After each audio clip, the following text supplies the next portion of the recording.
Is Twilight overhated? Back in the day, it wasn't cool to like Twilight. Actually, it still isn't. But there was this whole Twilight hate train. Since summer's ending, I thought it was right to put on a fitting movie. That movie is Twilight. We start off with a depressing Kristen Stewart monologue. But dying in the place of someone I love. Of course, Kristen Stewart is playing Bella, the main character in this movie. We see a deer being chased by what we can only assume is a lion. We see Bella leaving her hometown of Phoenix to go stay with her pops in Forks in Washington. Bella states she is moving to Forks because it has a population of 3,000 or so people. So already, we're shown that Bella is an introvert. Her dad, Charlie Swan, is the chief of police, and also the chief of awkwardness because that car journey looked rough. After Bella is shown her room, we're introduced to Billy and Jacob Black. Jacob and Bella were friends when they were younger, and they all surprise her with a gift of a pickup truck. And we're hit with another gloomy Bella monologue, which I guess is supposed to be a moment where I reply with something along the lines of, "Oh my gosh, Bella is such a mood." Nice ride. Thanks. This scene here of the guy saying "nice ride" makes me want to throw up in my mouth. Good one. I mean, in what world is that a good one? We are introduced to Bella's first friend, Eric. And we jump to gym class where we meet Mike and Jessica, played by one of the more popular cast members from the movie series, Anna Kendrick, who in Twilight is supposed to be, racist. People from Arizona are supposed to be like really tan. I'm joking, of course. We're introduced to Rosita in the cafeteria. I mean Angela. Apologies, my inner Walking Dead slip. Oh, no. And boom. Angela is brushed aside when the Cullens enter the scene. Rosalie and Emmett, Alice and Jasper, and Edward, of course, played by Cedric Diggory. This is my boy! AKA Batman, AKA Robert Pattinson. They're all adopted by Dr. Cullens, and also in kind of weird inbred relationships. We jump to class and Edward expresses that Bella is stanky. She must have dropped gas when entering the room. The whole lesson, Edward stares at her as if he wants to drink her blood, almost as if he's some sort of spooky vampire. Edward dips and tries to change classes, which he is denied. Season kicks in, and we see Bella desperately waiting for Edward every day at school. But he's a no-show. Someone in Bella's friend group I forgot to mention is Tyler, the guy that just threw the piece of candy at her.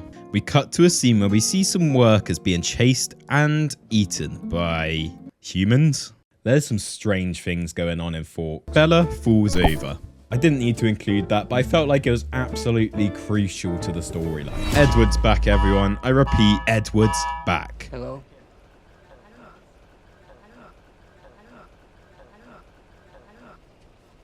He tells Bella he was out of town for a couple days. Bella and Edward start kicking it off with some awkward but friendly conversations. Bella notices the colour change in his eyes, which weirds Edward out. In the car park, we see the iconic scene of Edward saving Bella from the out-of-control pickup truck. Now Bella is certain something is up. Bella meets Carlisle Cullen for the first time in the emergency room as she expresses how fast Edward got to her. Of course, this was brushed off by Carlisle, who is her doctor, as Carlisle is the adoptive father of Edward and the rest of the vampire clan. Fast forward, Bella is having fever dreams about Edward, unless he genuinely was watching her sleep. Kinda creepy, if he is. Bella and her mates go to the beach and Edward politely swerves Bella's invite. Kinda sus. Jacob and his pup crew roll up and tell Bella that the Cullens don't come here. Jacob explains to Bella that his tribe originated from wolves and says the Cullens are a rival clan that has a pact with their ancestors. We see another human death, but this time we clearly see the people behind it. We see James, Victoria, and Laurent, who I guess are some kind of evil vampires. I'm sure we'll be seeing more of them soon. Bella is out shopping for prom dresses with the girls when she ditches to go to some bookstore. She is followed by some waste men when Edward comes skirting round Tokyo Drift style. How did Edward even know she was there? Is she not like the slightest bit worried that he's just stalking her at this point? Bella and Edward go for food, and Edward doesn't order anything to eat at all. He's not very good at keeping his secret on the down low, I must admit. Just get a bit of steak down you, bro. Driving home, they see both their dad's cars on the side of the road. They're at the murder scene where we saw the spooky vampires earlier. Bella reads more into the book when she gets home, which helps her figure out exactly what Edward is. Bella confronts Edward in the forest, and Edward whips her on his back and goes for a joyride. He then takes off his shirt and reveals to Bella that he is a human disco ball. Edward and Bella start to express their love for each other for the first time. The fresh couple rock up to school together like Bonnie and Clyde, Edward looking rock and roll with his sunnies and his family look concerned. Edward continues to spill all his secrets to Bella, explaining they'd only turn someone if they were on the verge of death, which would be to save their life technically. Edward tells his origin story, where we find out Carlisle turned Edward in 1918, so he's old, bruv. Carlisle is able to stop drinking humans' blood to just turn them, but most other vampires, once they're going, they can't stop, meaning that human goes bye-bye. Edward explains his family are basically vegetarians. They only eat animals, not humans. We find out Alice can see the future, but her visions can change. Edward is looking a lot more lively and tells Bella she's coming round to his house tomorrow. Edward dips in a rush as he senses the Wolf Clan arriving, because of course, Charlie is good friends with the Wolf Clan. Bella arrives at Edward's house, which is a paying house, you know. The whole family is cooking, even though none of them actually eat. Rosalia obviously has problems with Bella and Edward's relationship. Womp womp. Alice enters with Jasper. I think Alice comes across as a pretty good character. She adds something more unique to the movie and is just a bit more like refreshing compared to pretty much every other character in the movie. We find out that the vampires don't sleep, so Edward doesn't even have a bed. So Bella, you could get these bad intentions out your head right now. They have a little dance and jump through the forest with a pretty iconic soundtrack song playing.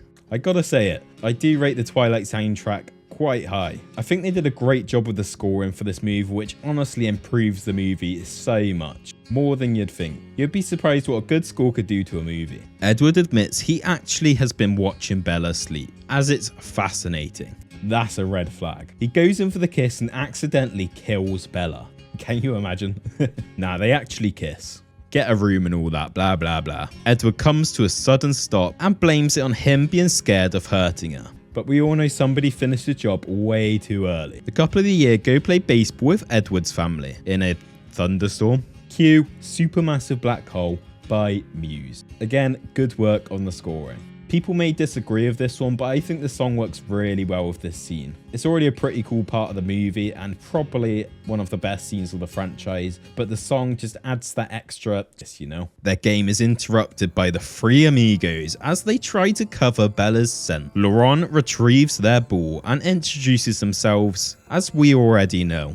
Laurent, Victoria and James. There's a lot of tension between the Cullens and the three amigos, especially James and Edward. James goes for Bella and they all do that cringy hissing thing with the stances. You know the stances. I feel like they could have done something a bit more badass then. They are vampires. But who am I to judge? If they want to do the weird stance and hiss, go for it. They drive away in a rush because Edward read James's thoughts and he's a tracker. He is now obsessed with the hunt. All he can think about is hunting down Bella and getting the kill. He will never stop. I guess you could sort of compare that to Michael Myers in a way. Bella storms into her dad's house and is really aggy with Charlie. Look, Bella, I know I'm not that much fun to be around. Saying she is going home to her mum and her and Edward have broken up. Charlie pleads Bella to stay and says he'll do more. Well, I feel so awful for Charlie in this scene. It's actually heartbreaking. And Bella, being the moody cow she is, says some really hurtful words to poor Charlie. Justice for Charlie, man. We see James watching in the distance as they drive away. They arrive at the Cullens' house where everyone is preparing to fight. They set up some plans to lure Bella's scent away from James as Bella flees. James figures out their plan. Alice, Jasper and Bella are in Phoenix and Alice has a vision about Bella's ballet studio. Bella receives a phone call from her mum and on the other line is James. Dun dun dun. James is at Bella's old house. I'd just like to point out that Phoenix is a 24-hour drive. I feel like the whole journey was just done in 2 minutes. I know that's how movies work. The way they portrayed this part of the movie was very strange and very messy and just didn't make sense. Like the fact that they're in Phoenix right now, which is a 24-hour drive away, and James has only just got to the tree where Rosalia rubbed Bella's scent on. Doesn't add up. Who actually cares? Bella goes to a ballet studio where she knows James is going from Alice's vision. James takes his sweet time to kill Bella, almost as if he's waiting for someone to come whip his ass. Edward comes out of nowhere, whilst Bella is currently bleeding out on the floor, which throws Edward off. Because of course, he is a vampire at the end of the day, a blood's blood. They have this not so cool fight scene, which is honestly a very, very poor fight scene. It looks like they're just on strings jumping about. And Bella ends up cutting herself even more. James manages to sneak in a bite on Bella, and the venom will be killing her by the second. The Cullens arrive, they take James, Alice breaks his neck, and they burn his body. Carlisle tells Edward he needs to suck the venom out of Bella. Edward is scared he won't be able to stop drinking her blood, but he goes for it,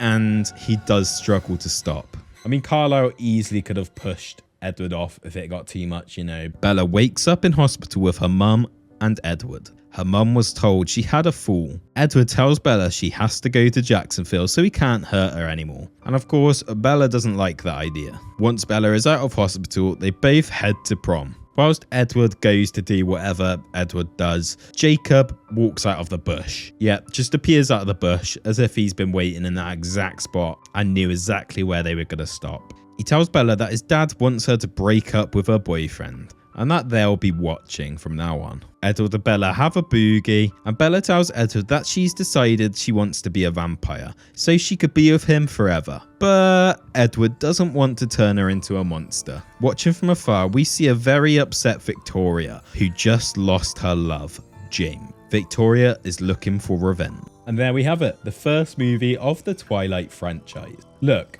it's not bad, it's not amazing, but it's pretty good, it's fairly good. It's alright, it has a good storyline, some cringy moments, but not near as many as you'd think. Rotten Tomato critics rate the movie rotten at 49%, but who actually cares about the critic rating? The audience rating is 72%. Of course, it's 3.5 stars out of 5, just to clarify. Personally, I think I'd probably agree with the 3.5 stars. I would think about putting it a little higher, but I can't justify putting it on the same on a 4-star review on the same level as some of the movies I'd rank 4-star. So I think 3.5 is probably a good point to put it. My final answer is yes. Twilight is better than you remember.